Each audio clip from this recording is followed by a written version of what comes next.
Hello la crypto family, j'espère que vous allez bien. Je suis votre serviteur théologien Simon Sou. Je vous entretiens sur cette chaîne qui est Crypto et Blockchain avec Théo. C'est un plaisir renouvelé de vous avoir dans l'audience de la chaîne. Merci vraiment pour le soutien que vous nous apportez à travers les vues, à travers les commentaires, à travers toutes ces contributions qui sont utiles pour pousser vers l'avant cette chaîne avec tout ce qu'elle propose. Aujourd'hui, on va un peu s'intéresser à la question de savoir est-ce qu'on peut s'enrichir en participant au projet de minage mobile? Est-ce qu'on peut s'enrichir par exemple en participant à des projets comme Hamster Combat? Est-ce qu'on peut s'enrichir en participant à des projets comme Pi? Est-ce qu'on peut s'enrichir en participant aux projets comme ICE et ainsi de suite? On va s'intéresser à ce sujet-là. D'emblée, ce qu'il faut souligner, c'est que la richesse, en fait, vient d'un processus dans lequel on travaille. C'est-à-dire, c'est le fait déjà de comprendre que toute richesse provient d'une valeur qu'on apporte dans un écosystème donné. Ça provient d'un travail qu'on fait, qu'on effectue, que ce soit quotidiennement, que ce soit de temps en temps, périodiquement. Mais au bout du compte, ce qu'il faut comprendre, c'est que les bases de la richesse, c'est le travail. En plus du travail, il y a le fait de savoir saisir des opportunités, il y a le fait d'avoir une certaine intelligence économique, il y a beaucoup d'autres paramètres qui en fait accompagnent ou sont des ingrédients dans le processus qui nous dirige vers la richesse. Mais fondamentalement, il y a le travail. Maintenant, quand on parle du travail, il y a la qualité du travail. C'est-à-dire quoi? Parmi un bon nombre de personnes qui participent à un projet, vous allez pouvoir distinguer plusieurs types de personnes. Il y a des personnes qui sont capables de s'assurer que dans leur participation à un projet, beaucoup de personnes puissent rejoindre le projet et puissent véritablement avoir la culture de soutenir le projet, de contribuer, de mener des actions qui favorisent que le projet s'en sorte, le projet s'épanouisse, le projet réussisse. Maintenant, il y en a d'autres qui auront du mal à contribuer dans ce sens-là. Tout compte fait, chacun reçoit finalement ce qu'il mérite. Donc, en illustration, en revenant encore à cette question de savoir est-ce qu'on peut devenir riche grâce au minage mobile, je vais partir d'une expérience que j'ai vécue moi-même, celle de la participation au projet CORE. Ma participation au projet CORE a été teintée, a été émaillée ou bien caractérisée par le fait que je ne comprenais pas encore grand-chose aux crypto-monnaies. Et pour une application comme Satoshi App qui est très compliquée, très compliqué à maîtriser, pour un débutant, ce n'était pas évident pour moi de savoir qu'est-ce qu'il fallait faire pour s'en sortir au mieux sur cette application.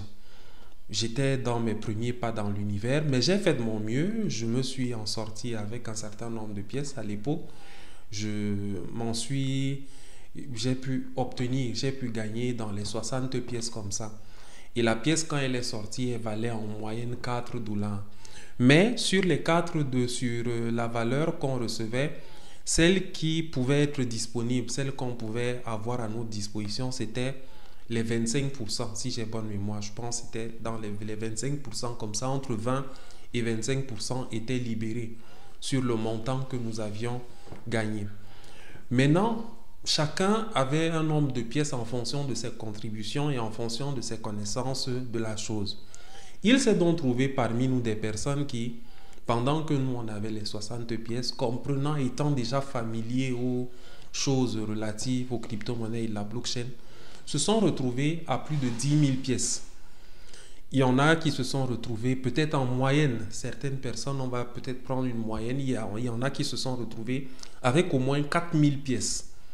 Là, vraiment, ce sont des personnes, même en Afrique, il y a eu beaucoup de personnes qui ont gagné un tel nombre de pièces. Donc, quand vous prenez une personne comme ça, qui a gagné 4 000 pièces de corps dans sa participation au projet, pendant que la période d'airdrop se passait et tout ça, quand vous prenez une telle personne, vous prenez 4 000 et vous faites les 25% de 4 000, ça vous donne 1000 pièces. 1000 pièces qui valent 4 dollars la pièce, la personne se retrouve avec 4000 dollars. Et la correspondance de 4000 dollars en francs CFA, c'est 2 600 000. Si on considère que la valeur du dollar, c'est 650 francs. Donc, voilà quelqu'un qui a participé à un projet comme celui-là, qui s'est retrouvé avec 4000 pièces et il garde même en réserve 3000 pièces encore qu'il va garder sur le long terme s'il veut, ou bien qui ont été libérés au fur et à mesure. Mais entre-temps, on lui a libéré 1000 pièces de corps qui valaient en moyenne 4 dollars. Donc, pour cette personne qui est un jeune, par exemple, qui se retrouve donc à vendre ces pièces-là, il gagnait donc 4000 dollars, c'est-à-dire 2 600 000 francs. À partir de ce moment, c'est vrai qu'à ce moment, en fait, quand on a un tel montant, on n'est pas riche pour autant. Mais au moins, on a un capital sur lequel on peut bâtir pour prospérer sur le long terme. Ça, c'est une chose. C'est-à-dire, toute personne qui s'enrichit au bout du compte a commencé sur un point donné et au vu de son intelligence économique, il a construit au fur et à mesure. Il y a un très grand monsieur, paix à son âme, un riche Camerounais qui à l'époque, quand on vous racontait son histoire, on disait qu'il avait commencé juste avec les chewing-gums. Et je pense même Warren Buffett, qui est l'un des très grands investisseurs américains dans le monde, quand on raconte son histoire, il avait aussi commencé avec cette étape-là, où il vendait juste d'abord de petites choses. Et c'est progressivement qu'il a développé. Maintenant, pour quelqu'un qui participe à un projet comme ça, qui se retrouve donc avec 4000 dollars à la fin de ce projet, n'est-ce pas là un levier de richesse, cette participation à un projet, à des projets de minage mobile comme ceux-là? Est-ce que ce n'est pas pour autant un levier de richesse? C'est-à-dire, il peut s'appuyer donc sur ça pour construire au fur et à mesure, pour passer à d'autres étapes. Il peut faire d'autres investissements, il peut décider d'acheter d'autres actifs, il peut faire autant de choses qu'il veut à partir de ce capital. Et ce qui est intéressant, c'est qu'une telle personne ne va pas participer qu'à ce seul projet. En plus de participer au projet Core, il participe par exemple au projet Pi, il participe au projet ICE, il participe au projet Aviv. Il y avait tellement d'autres projets auxquels beaucoup de leaders participaient. On voit généralement beaucoup de publications de leaders nigérians qui sont très avancés dans l'expérience, dans le minage mobile.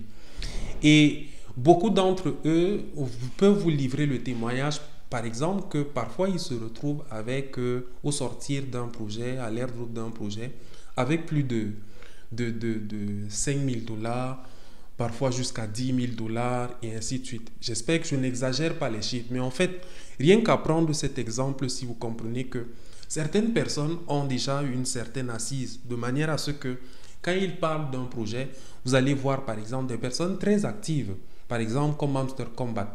Vous allez trouver des personnes qui ont derrière eux, par exemple, 1000 personnes. Non pas seulement 5, non pas 10, mais ils ont 1000, parfois même 10 000 personnes. À quoi on peut s'attendre quand des personnes ont un tel niveau de contribution dans le développement d'un tel projet? Ils ne peuvent qu'avoir suffisamment de capitaux pour réaliser beaucoup de choses. Ça vient de leur mérite. Ça vient du travail qu'ils accomplissent dans le projet. Ça ne vient pas du hasard. Donc, suivant vos mérites, suivant les contributions que vous apportez dans le projet, naturellement, vous gagnez ce que vous gagnez dans le développement initial du projet. Donc, au bout du compte, ce que je vais dire, c'est que effectivement, on peut s'enrichir en participant au projet de minage mobile. On peut s'enrichir. Prenez par exemple, on a eu Notcoin qui a été un cas récent. On a eu Dox qui a été un cas récent. Beaucoup d'entre nous n'avons pas parfois la possibilité d'étendre notre communauté à de grands nombres, à des personnes qui participent activement à ces différents projets. Mais d'autres personnes réalisent du gros, réalisent du grand. Et il ne faut donc pas, par conséquent, négliger les projets de minage mobile. Ça peut être un très bon levier pour votre épanouissement dans l'écosystème crypto. Les capitaux que vous pourrez tirer donc de cette participation, votre participation à ces projets, peuvent être très bons pour un bon début dans l'écosystème. Donc, c'est un peu ça que je voulais relever à travers cette vidéo. Je vais vous revenir plus tard pour enrichir davantage ce sujet. On est ensemble, les leaders. Que la santé et la bonne forme soient avec vous. Et à cette réflexion qui est alimentée, vous avez peut-être des idées qui vous viennent également. N'hésitez pas à les partager également en commentaire. On est ensemble, votre serviteur théologien Simansou.